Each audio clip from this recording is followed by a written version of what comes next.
rostla, až vyrostla do ohromné výšky. Tak dědek šel, že ji vytrhne. Jak to je?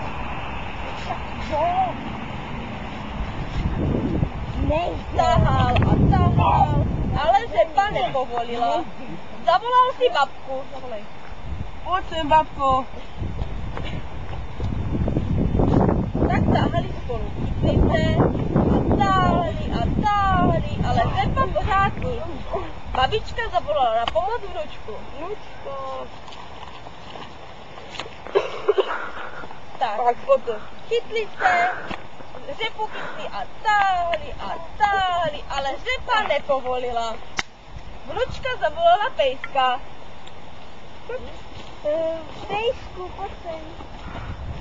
Chytli se, řepu chytli, dědeček si poplival ruce a táhli a řepa nepovolila. Pejsek zavolal na pomoc kočičku. Pojď sem, pojď. Mali šťastnej.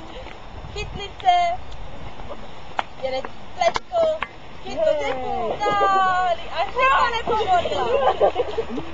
Kočička zavolala na pomoc myšku. Dej mi to.